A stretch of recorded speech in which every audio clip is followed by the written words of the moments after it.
teacher is as devoted to her profession as our Miss Brooks, who teaches English at Madison High, any problem of our school system is of concern to her.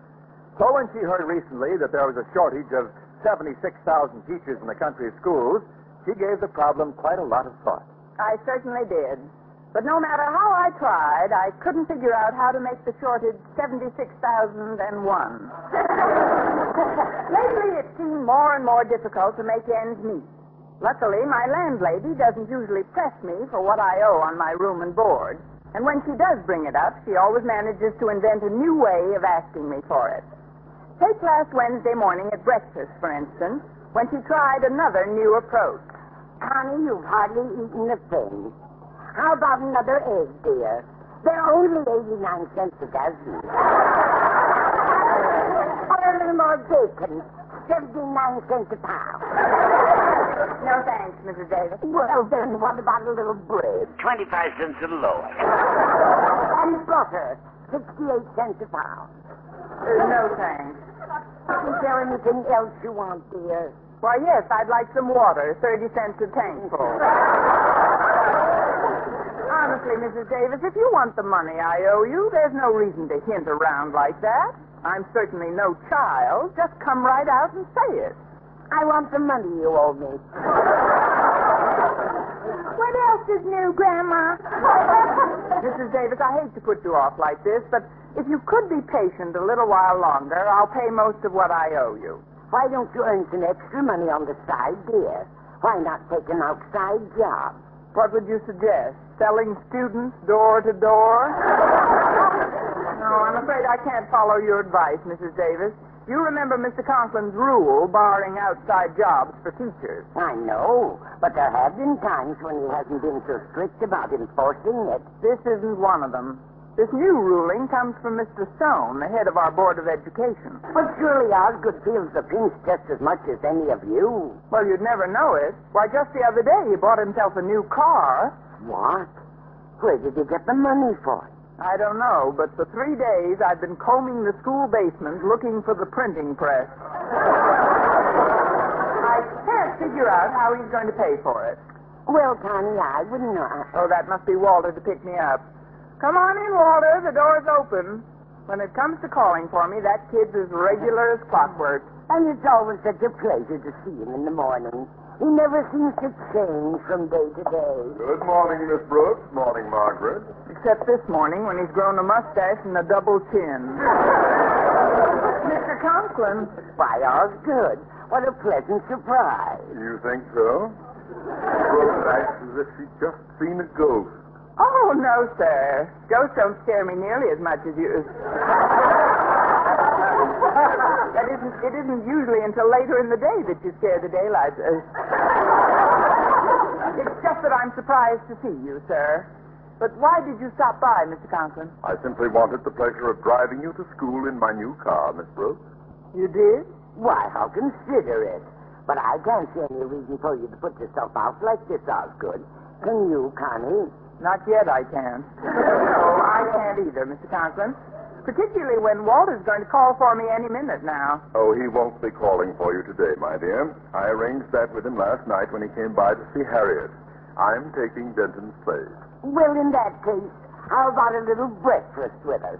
By all means, try an egg, 89 cents a dozen. Just sit down and help yourself, Osgood. I'll go into the kitchen and heat up the coffee. I really appreciate your calling for me today, sir. Oh, tut, tut, my dear. I don't want any thanks.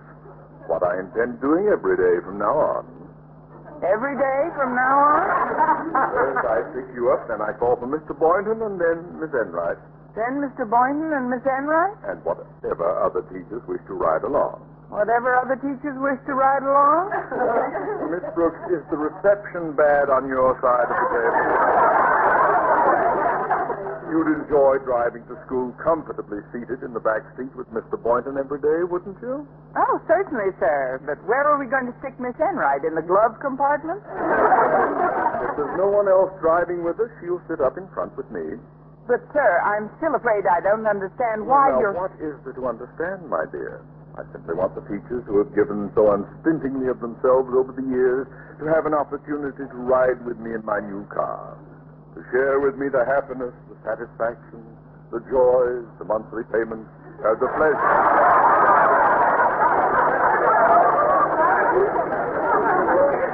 Pleasures of my new car. Now that I'm beginning to understand, I'm terrified. Did you say monthly payment? A mere slip of the tongue. But naturally, you wouldn't expect me to pick you up for nothing, would you? Who wouldn't? No, sir, naturally not. So I'm charging each of you $8 a month for transportation. That will help defray expenses for gas, oil, wear and tear. Monthly payment? Really, sir, as much as I'd like to drive with you, $8 a month is much more I than don't expect I money can't- today, Miss Brooks, or even tomorrow. Well, in that Miss case... Brooks, surely I'm not forcing you to ride with me.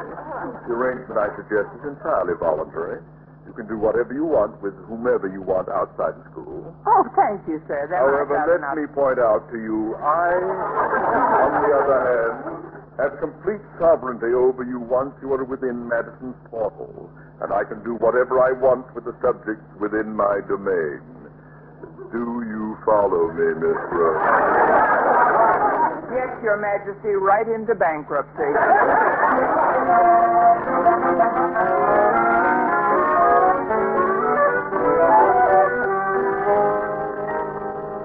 Oh, Miss Brooks, just a minute. Oh, good morning, Mr. Boynton. Oh, I'm glad I caught you before you went into your next class. I have something to discuss with you. I think I know what it's about, Mr. Boynton. You look about the way I feel. Now, how do you feel, Miss Brooks? The way you look. Why? How do I look? The way I feel. Anyone for who's on first? Mr. Boynton, it's apparent you, too, have had a session with Mr. Conklin. That's right. Gosh, $8 a month for transportation. There must be some way the three of us can get out of this additional expense. Well, I don't see how. And anyway, I'm sure Miss Enright doesn't mind it. Well, I'm sure she does. Even though she talks about her outside income, I'm certain she... Good morning, dear Mr. Boynton. My gosh, speak of the devil. Who should show up with his twin sister? Well, and Miss Brooks, why are you two looking so glum this morning? Haven't you heard the good news about Mr. Conklin and his new car yet? Why, no. What hit him? Train or truck? Oh, no, nothing like that, darling. But hasn't he told you he's driving the three of us to school every morning? That's just it. Where are we going to get the $8 a month he's charging? Oh, of course. How thoughtless of me. That nasty old $8 is depressing, isn't it? We'd be depressed if it was a mean, young 50 cents. Yes, I suppose that's true. With my independent income, I sometimes lose sight of these more mundane problems. Well, if there's anything I can do to help Mr. Boynton, you know where to find me. Uh-huh. All he has to do is pick up his foot, and there you are. Thanks for your offer, Miss Enright, but I'll manage somehow. Well, I have to be getting to class. I'll see you two later. Oh, you're going to see a lot of me later.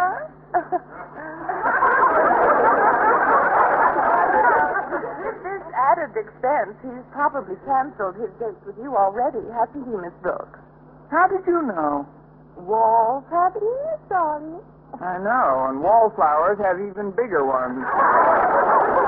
You're not inferring that I've gone around eavesdropping, are you? If the wall fits, then paper it. But this whole thing couldn't have worked out better for you if you'd arranged it yourself, could it? Oh, but I did arrange it, darling. What? Certainly. Poor dear Mr. Conklin was wondering how he could possibly afford this new car he had his eye on. So I suggested a daily carpool involving you, me, and Mr. Boynton. He grabbed at the idea at once. I see. Well, Miss Enright, I can thank you for one thing. It was nice of you to suggest a carpool. Why, darling? Gives me a choice of getting run over or drowning myself.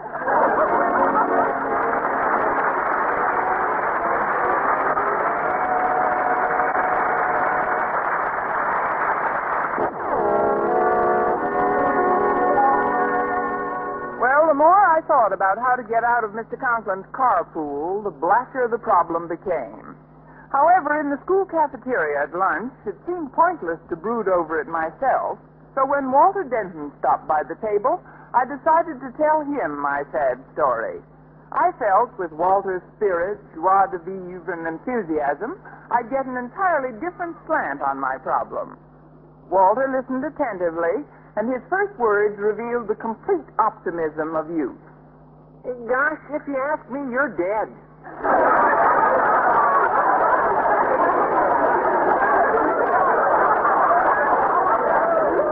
Thanks, Walter. I knew you'd find a solution. Well, let's see if I've got the story right, Miss Brooks, and I'll try again. Miss Enright persuaded Mr. Conklin to get together a carpool to meet the monthly payments on his new car. It said carpool being you, Miss Enright, and Mr. Boynton. This daily transportation entails an outlay of $8 a month apiece, which neither you nor Mr. Boynton can afford. Is that correct? That's correct. Well? If you ask me, you're dead. Well, at least we're making progress. This time you left out the gosh. It seems to me, Walter, if you hadn't volunteered to stop calling for me when Mr. Conklin asked you to, this might never have happened. Who volunteered? I was drafted. Well, do you think I'd voluntarily give up the pleasure of driving you to school, Miss Brooks? Well, I didn't think you... Or that I'd voluntarily give up the opportunity of seeing your smiling face across from me every morning as I tasted Mrs. Davis's succulent bacon and eggs? As I sank my teeth into her rich, delicious pancakes? As I devoured those luscious golden brown waffles saturated in maple syrup?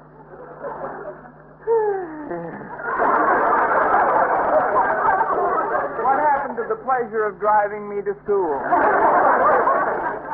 I really couldn't believe that you'd stop picking me up of your own accord, Walter. Oh, no, ma'am. But when I protested last night, old Marblehead, Mr. Conklin, gave me a choice.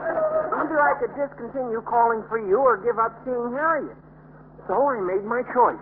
Luscious golden brown Harriet. You chose Harriet. Yes, ma'am. There are some things more important than pancakes. There's Mr. Boynton coming in now. He doesn't look very depressed. He's even smiling. Maybe one of his baby frogs finally said da-da to him. Walter. Hi, Miss Brooks. Well, I guess you two have things to talk over, so I'll be going. Oh, you don't have to leave on my account, Walter. Oh, well, then Okay, then leave on my account. See you later, Walter. All right. Bye, Miss Brooks. Miss Brooks, I believe I've finally got it. Oh, you've had it for quite some time. Got what, Mr. Boynton? The solution to our problem. I don't think we're going to have to pay Mr. Conklin for driving us to school after all. But how are we going to avoid it? Well, on a hunch I had, I checked with the Motor Vehicle Bureau, and I found out it's illegal to transport people for money unless you're a hack. Well, then Mr. Conklin's got nothing to worry about. He's one of the biggest hacks I've ever... Oh, you mean a taxi driver? Exactly. It's illegal to drive us around for money without a hack license. And we both know what a stickler Mr. Conklin is for legality. Oh, Mr. Boynton, you may have a solution at that. Because even if he took out a taxi license, he'd be rescinding Mr. Stone's edict against outside jobs for teachers. Right. We've got him coming and going. I won't be content until we've got sideways covered, too. Well, I know there's nothing to worry about anymore. Do you want to break it to him, or shall I, Miss Brooks? Maybe we both can, since he's headed right for this table now. Where? Oh, yes. Then perhaps you'd better tell him, and I'll back you up. Maybe you'd better alert Walter, too, and he can catch us both. Well, this is a stroke of luck. Two people I've been looking for at the same table. I've got some good news for you both. Good news? Yes, Miss Brooks. I've arranged to have your checks made out today instead of Friday. Oh, thank you, sir. Thus making it possible for both of you to cough up pay me what we agreed on for transportation for the coming month. We'd love to pay you, Miss Conklin, but we know you wouldn't want to do anything illegal. Do anything illegal? Me? So since it's illegal to take money for driving people without a hack license, obviously you wouldn't want to take ours without one. Oh, obviously, my dear. I couldn't take your money without a hack license, could I? Well, I'm glad we got that settled. So right after I purchased my car, I went down and got one. Taxi! You got a hack license? Complete with badge. Luckily, I knew William Jones of the Jones Cab Company. He has a fleet of 3 cabs already, so he just put me on his list as the 4th driver and got me the license. But, sir, you're not actually driving a cab for his company, are you? Heaven forfend. It was merely a courtesy. Ostensibly, of course, as the 4th man, I'd be subject to call if the other 3 were called out at the same time. But Mr. Jones assured me that hasn't happened in the 25 years he's been in business. No, not by the remotest stretch of the imagination could my getting a hack license be construed as securing an outside job. Then would it be all right if Mr. Boynton got one? He wouldn't dare. But, sir, what would Mr. Stone think if he knew about yours? How could he know about it unless one of you were to tell him? And I'm sure that neither of you would go behind your principal's back, even if your life depended on it. No, sir. And since it does, we won't.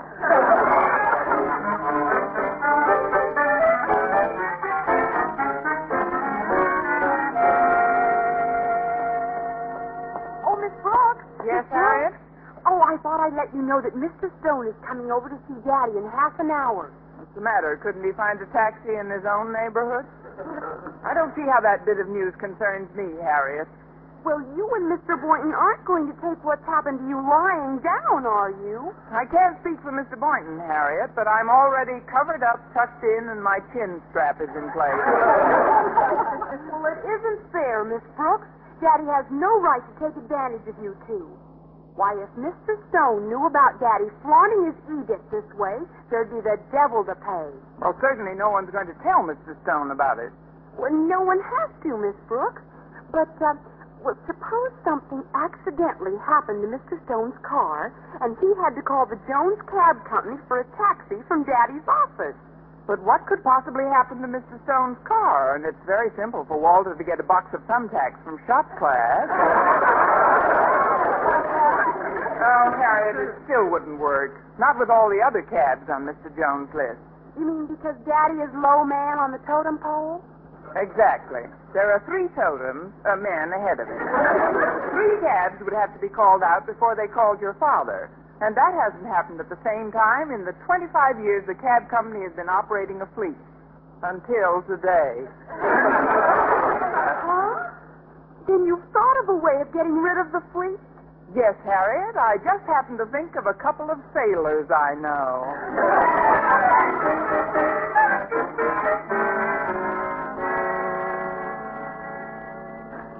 So, Mr. Stone, you may rest assured that no members of my faculty will ever take an outside job. Well, I'm glad to hear that, Osgood. It's good to know that in some places my edict is being obeyed. Is there any school that doesn't obey your commands, sir? Well, we did run into a little difficulty over at Jefferson High. We found that the head of the French department was spending his evenings driving an old truck around. Well, I brought him up before the board, and as punishment, we decided to give him the hardest and most unpleasant task we could find. But I thought Jefferson already had a principal. Whatever you did wasn't severe enough, sir. Well, there's no such problem here. Come in. Hello, Mr. Conklin. Did Mrs. Davis get here yet? Because... Oh, Mr. Stone. Pardon me, sir. I didn't mean to interrupt anything. You're not interrupting a thing, Miss Brooks. I was just about to leave for another appointment. But what's this about Mrs. Davis being here? Well, she said if she wasn't here, it would be an emergency. I should get into a cab and hop over to the vet. She'd be in the maternity ward. Maternity ward? At the vet, Mrs. Davis? I wish I could get that sort of attention in my classroom. You see, it's Mrs. Davis's cat, Minerva. She's expecting. But first, I've got to pick up Sam and bring him along. Who's Sam? He's the fellow who's passing out the cigars.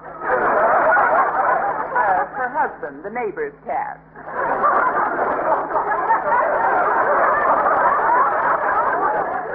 Go ahead. cab, Miss Brooks. Oh, now, who's this? Maybe this is Sam. Oh, my back. My back. My back. Boynton, what is it? It's his back. Here, sit down, Boynton, sit down. There, now, tell me what happened. I think I wrenched my back, sir. It might even be broken. I fell down as I was leaving school. It was all I could do to get in here. Oh, my back. Oh, he'd better get home as quickly as possible. You're so right, Mr. Stone. I'll call for 2 cabs at once. The Jones Cab Company hasn't had this much business in ages. The Jones Cab Company? Yes, you remember. We always take from them. What do you need 2 cabs for? Why can't you both get into 1 cab? We could, but why waste the extra one I'm calling for? Miss Brooks, I'm sure that 1 cab will... Oh, it's good. There's a man in pain here. Let her call a dozen cabs if she wants to. Oh, no, sir. 3 will do the trick nicer. I'll get on the phone at once. And in the meantime, if you can make it, Boynton, why don't you go into Mr. Conklin's inner office and stretch out on the couch? Yes, sir. I'll do that, sir. Yes, now, go ahead with that phone call, Miss Brooks. You can get the number of the cab company from the operator. Oh, that won't be necessary, sir. It's right here on your desk under this little paperweight.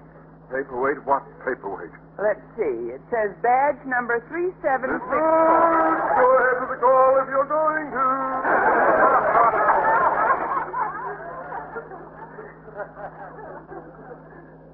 Hello? Jones Cab Company? Would you send over 2 cabs to Madison High at once? That's right, 2 cabs. It is? Say, isn't that interesting? Yes, I'll hang on. He's checking on the cabs now. He says this is the first time in 25 years that all 3 cabs will be out at the same time. Luckily, there's a 4th cab driver they can reach in an emergency. That is fortunate. No cab company should ever leave themselves so short-handed that they're up against it. Well, luckily, there's a 4th cab driver. They can reach in an emergency.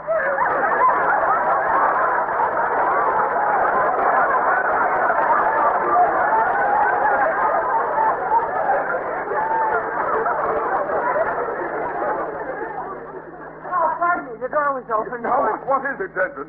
Well, sir, I thought I'd better come up and tell Mr. Stone I was passing his car just now, and a few of his tires are flat. Bingo! A few of my tires? How many? Not counting the spare 4. I'm sure I can get them fixed in a couple of hours. I haven't got a couple of hours. I'm late for my next appointment as it is. Miss Brooks, while you're on that phone, tell them to contact that emergency cab and send it right over. Emergency cab? Ready for the paperweight now? Mr. Stone, why bother to ask them to contact anybody? I'll take you to your appointment in my car. What are you trying to do, sir? Cut out the middleman? Your offer all's good, but the cab will be over in a minute or 2. Go ahead, Miss Brooks. Oh, Denton, you go out front and let me know when the cab gets here. Yes, sir. Hello? Cab company? You can send over those 2 cabs. Good. Well, I've just got another customer for you. Better contact him at once. Mr. Stone, believe me, it's absolutely no trouble to drive you wherever you're going. Absolutely none whatsoever. Look, we can leave at once. My car's... And miss this phone call? Since I'm so close, I'll get it, Mr. Conklin. Hello? Yes, he's right here. It's for you, Mr. Conklin. For me? Hello? No, I'm sorry. You must have the wrong number. Oh, how do you like that?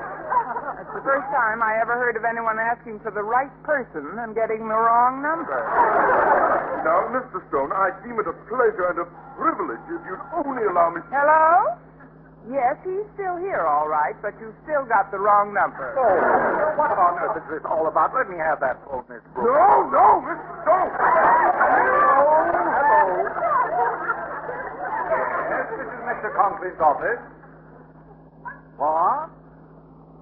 Why, yes, I certainly will give him that message. That was the Jones Cab Company, Osgood. They said you should drive your cab over and pick up a fare at Madison High School. Do you know what this means? He hasn't far to travel. Mr. Stone, believe me, things aren't the way they appear to be, and if you let me explain. I haven't time for explanations, Conklin. Right now, I have to get my next appointment, so if you'll be good enough to drive me Oh, there. yes, Mr. Stone, I'll be glad to, yes, sir. Oh, yes, sir. And that way he'll certainly be able to prove one thing. Prove one thing. What's that, Miss Brule? If it's true what they say about educators being poor tippers.